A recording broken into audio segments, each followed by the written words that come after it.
Hello everyone, నా పేరు రాజేష్. మీరు ఈ వీడియో చూసే ముందు 3 ముఖ్యమైన పదాలను గుర్తుపెట్టుకోండి. ఒకటి లైక్, రెండోది షేర్, మూడోది సబ్స్క్రైబ్.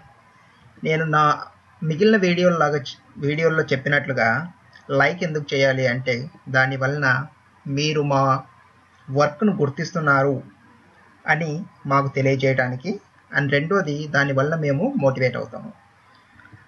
ఇక రెండో విషయానికి వస్తే షేర్ ఎందుకు చేయాలి అంటే మీకు తెలిసిన మంచి విషయాలను నలుగురితో షేర్ చేసుకోవడం అనేది the best practice in the society. మూడవది సబ్స్క్రైబ్ ఎందుకు చేసుకోవాలి అంటే మేము ఫ్యూచర్లో రిలీజ్ చేయబోయే ఇంకా ఎన్నో మంచి వీడియోస్ మీకు ముందుగా తెలియాలి అంటే మీరు సబ్స్క్రైబ్ చేసుకోవడం వలన మీకు నోటిఫికేషన్ వస్తుంది. సో ఈ మూడింటిని మీరు జాగ్రత్తగా గుర్తుపెట్టుకోండి. ఒకటి లైక్, రెండోది షేర్, మూడోది subscribe. Without any delay let's enter in to the today story. మన చుట్టూ చాలామంది ఒక రకమైన ఊహల్లో బతుకుతూ ఉంటారు. వాళ్ళు ఎలా ఉంటారు అంటే నేను లేకపోతే ఈ సమాజంలో ఏది పాసిబుల్ కాదు అన్నట్లు ఉంటారు. నేను లేకపోతే ఈ పని అవ్వదు, నేను లేకపోతే ఆ పని అయ్యేదే కాదు, నేను లేకపోతే ఈ ప్రాజెక్ట్ కంప్లీట్ కాదు, ఐటీ సైడ్ అయితే నేను లేకపోతే ఈ ఇల్లు కొనుక్కునేవాడివి కాదు, నేను లేకపోతే నువ్వు చదువుకునేవాడివి కాదు. సో ఇలా ఊహల్లో బతికే వారి కోసము ఈ చిన్న స్టోరీని డెడికేట్ చేయడం జరుగుతుంది. ఈ అద్భుతమైన స్టోరీని నేను చిన్నగా ఉన్నప్పుడు మా అమ్మ నాకు చాలాసార్లు చెప్పేది. ఆ కేటగిరీకి చెందిన అంటే నేను లేకపోతే ఇంకా ఈ ప్రపంచంలో ఏది పాసిబుల్ కాదు అనుకునే కేటగిరీకి చెందినటువంటి ఒక బామ్మ కథ ఇది. సో ఒక ఊర్లో ఒక బామ్మ ఉండేది. ఆ బామ్మ రోజు ఉదయాన్నే లేచేసి నిప్పు రాజేసేది. అంటే పూర్వం మీకు తెలుసు కదా, ఒక కుంపట్లాగా పెట్టేసి రాయితో నిప్పు రాజేయాలన్నమాట. ఇప్పట్లాగా ఇట్లా స్విచ్ ఆన్ చేస్తే గ్యాస్ రావటము, లేకపోతే ఎలక్ట్రిక్ స్టవ్స్ అవన్నీ ఉండేవి కాదు ఆ రోజుల్లో, పూర్వము. సో పూర్వం ఒకనొక టైంలో రోజు ఒక బామ్మగారు నిప్పు రాజేసేవారు. అలా రాజేసిన నిప్పును ఊర్లో అందరూ వచ్చి తీసుకెళ్ళేవారు. అంటే పొద్దున్నే లేచి బామ్మగారు నీట్గా ఒక కుంపట్లో నిప్పు రాజేస్తే అందులో కొంత నిప్పును పట్టుకెళ్ళి వాళ్ళ ఇంటిలో నిప్పును రాజేసుకునేవాళ్ళు. అంటే నిప్పును వాడుకొని తర్వాత చెక్కలు కానీ లేకపోతే పిడకలు కానీ అలాంటి వాటిని వాడుకునేవారు.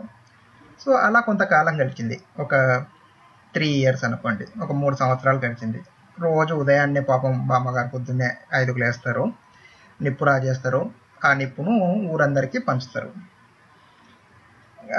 అలా ఒక 3 సంవత్సరాలు గడిచిన తర్వాత ఆఫ్టర్ 3 years బామ్మగారు ఒకరోజు అనుకుంటారు, నేను రోజు కష్టపడి పనిచేస్తున్నాను, ఉదయాన్నే 5ంటికి లేచి ఊరందరి కోసం నిప్పును రాజేస్తున్నాను, నా కోడి యాక్చువల్గా ఆ బామ్మకు ఒక కోడి కూడా ఉంటుంది. ఆ కోడి పొద్దున్నే అందరినీ నిద్ర లేపుతుంది అనమాట. సో ఆ కోడి కూత అంటారు కదా ఊర్లలో, కోడి కూతను విని అందరూ నిద్ర లేచేవాళ్ళు. అందరూ నిద్ర లేచేలోపు బామ్మ కుంపట్లో నిప్పును రాజేసి రెడీగా ఉంచేదన్నమాట. సో బామ్మ అనుకుంటుంది, నా కోడి నా నిప్పుల కుంపటి, అంటే నా కోడి లేకుండా ఎవరు ఊర్లో నిద్ర లేలేరు, నేను నిప్పు రాజేయకుండా ఊర్లో ఎవరు నిప్పును వాడుకోలేరు అని అనుకుంటుంది అనమాట. సో అలా ఒకరోజు బాగా ఫ్రస్ట్రేట్ అయినటువంటి బామ్మగారు 3 సంవత్సరాల తర్వాత తన నిప్పుల కుంపటిని పట్టుకొని అడవిలోకి వెళ్ళిపోతుంది. నేను లేకుండా ఈ ఊరు ఎలా బతుకుతుందో చూద్దాము అనేసి. అలా అడవిలోకి వెళ్ళినటువంటి బామ్మ చాలా కష్టాలు పడేసి, బికాస్ అడవిలో చాలా కష్టం నివసించడం యాక్చువల్గా. సో బామ్మగారు అడవిలోకి వెళ్ళారు. ఒక 6 నెలలు బాగా కష్టపడి అడవిలో జీవించారు. అడవిలో జీవించి 6 నెలల తర్వాత తిరిగి నేను లేకుండా ఊరు ఎలా బతుకుతుందో చూద్దామని చెప్పేసి ఊర్లోకి వస్తుంది. ఊర్లోకి వచ్చిన బామ్మ ఆశ్చర్యపోవడం తన వంతు అవుతుంది. ఎందుకంటే బామ్మ లేకున్నా సరే బామ్మ బదులు ఇంకొకరు నిప్పు రాజేస్తూ ఉన్నారు అక్కడ. ఆ నిప్పును ఊరంతా వాడుకుంటున్నారు. బామ్మ కోడి లేకుంటే తెల్లారదు అనేది జరగదు. సో బామ్మ పర్సెప్షన్లో ఏంటంటే నా కోడి లేకుండా తెల్లారదు, నేను నిప్పును రాజేయకుండా ఊర్లో వాళ్లకు నిప్పు దొరకదు అని.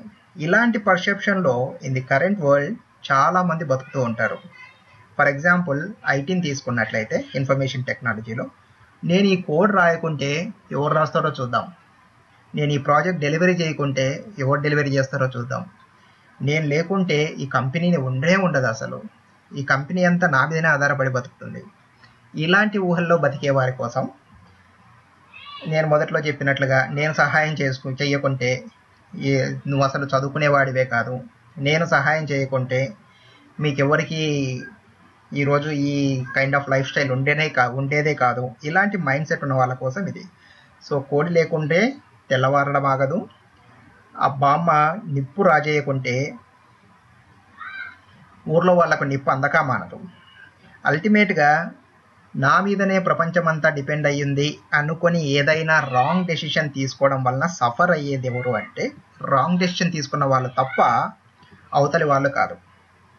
సో ఈ విషయాన్ని మీరు చాలా జాగ్రత్తగా గుర్తుపెట్టుకోండి.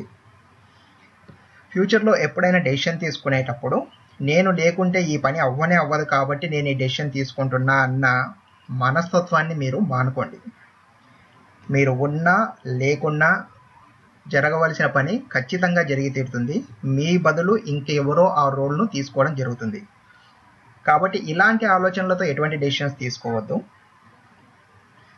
దానితో పాటు మీ మీద డిపెండెన్సీ ఉన్నందుకు మీరు చాలా హ్యాపీగా ఫీల్ అవుతూ ఏదైనా ఒక పనిని, ఎవరైనా ఒక పనిని మిమ్మల్ని నమ్మి మీకు అప్పచెప్తున్నారు అంటే మీరు ఆ పనిని చేయగల సమర్థులు అని నమ్ముతున్నారు. కాబట్టి అలా నమ్మిన వారి నమ్మకాన్ని నిలబెట్టుకోవడానికి చాలా వరకు ప్రయత్నించండి. ఒకవేళ ఆ పనిని మీరు చేయలేరు, మీరు ఆ పనిని చేయడానికి సమర్థులు కాదు అనుకుంటే మొదటి స్థాయిలోనే దానిని అంగీకరించండి. దాన్ని try to convince that message to your boss at the beginning itself.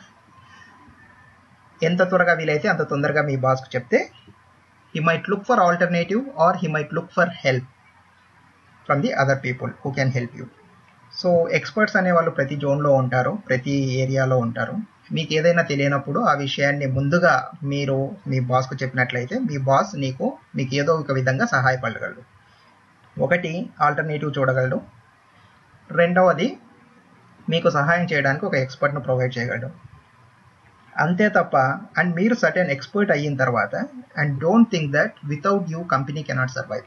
Company survive కాదు, లేకపోతే నేను లేకపోతే ఈ పని జరగదు, నేను ఉంటేనే ఇది జరుగుతుంది, నా మీదనే కంప్లీట్ డిపెండెన్సీ ఉంది, ఈ ప్రపంచం మొత్తాన్ని నేనే నడిపిస్తున్నాను అన్న ఫీలింగ్ను పక్కన పెట్టండి. Be focus, be target oriented and be positive and be productive. ఈ బీలన్నీ గుర్తుపెట్టుకోండి. దాంతో కంపల్సరీ మీకు సక్సెస్ అనేది ఎప్పుడు బ్యాక్ పాకెట్లో ఉంటుంది. Don't forget about it.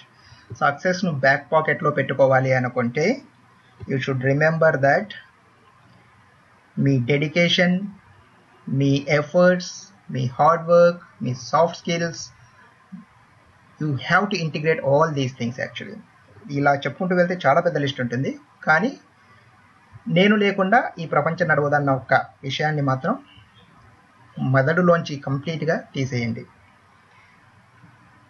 So ఇక్కడ బామ్మ విషయాన్ని చూస్తే అదే జరుగుతుందన్నమాట. ఆమె కోడి లేకుంటే తెల్లారడం ఆగలేదు, ఆమె నిప్పు రాజేయకపోతే అంటే నేను లేకపోతే అన్న ఫీలింగ్తో ఆమె వెళ్ళిపోవడం వలన నిప్పు రాజేయకపోతే ఊర్లో నిప్పు రాజేసే వాళ్ళు లేక ఆగిపోలేదు. సో ఈ రెండు విషయాలు బాగా గుర్తుపెట్టుకోండి. సో అల్టిమేట్గా ఈ కంప్లీట్ స్టోరీలో కష్టపడింది ఎవరు అంటే బామ్మ. వెళ్ళి అడవిలో ఒక 6 months ఇక్కడ హ్యాపీగా పొద్దున్నే లేచి 6 గంటలకు మంచిగా నిప్పు రాజేసి అందరికి పంచి, ఆమె నిప్పు రాజేస్తున్నందుకు ఊర్లో వాళ్ళు ఏదో ఇది తినండి బామ్మగారు, అది తినండి బామ్మగారు అని ఆమెతో మంచిగా ఉంటూ ఆమె గురించి మంచి మాటలు చెప్పుకుంటూ తిరిగేవాళ్ళు. అలాంటిది ఆల్ ఆఫ్ సడన్ కష్టపడినది ఎవరు అంటే బామ్మగారు. ఈ కథ ద్వారా మీరు కొన్ని జీవితానికి ఉపయోగపడే విషయాలు తెలుసుకున్నారు అని ఆశిస్తూ, ఇంకా ఎన్నో విషయాలను చెప్పడానికి మేము ఇంకా ఎన్నో వీడియోస్ను మీ ముందుకు తీసుకురావడానికి ఒకే ఒక మోటివేషన్ నేను చెప్పింది 3 పాయింట్స్. ఈ కథ మీకు నచ్చినట్లయితే లైక్ చేయండి, మీ ఫ్రెండ్స్తో షేర్ చేసుకోండి. మూడవది, సబ్స్క్రైబ్ చేసుకోవడం మర్చిపోవద్దు. మీరు సబ్స్క్రైబ్ చేసుకోవడం వలన మేము ఏదైనా వీడియోను పబ్లిష్ చేసినప్పుడు మీకు నోటిఫికేషన్ వస్తుంది. దాని ద్వారా ఆ రోజుకు మోటివేషనల్ స్టోరీని అందరికన్నా ముందుగా మీరు తెలుసుకోగలుగుతారు, అందరికన్నా ముందుగా మీరు వినగలుగుతారు. దానివలన అట్లీస్ట్ ఆ ఒక్కరోజు మీకు పాజిటివ్ మైండ్ సెట్ బిల్డ్ అయ్యి and if it continues that serves the purpose of making this video. I hope this video helps to you a lot. Signing off, Rajesh Suguru.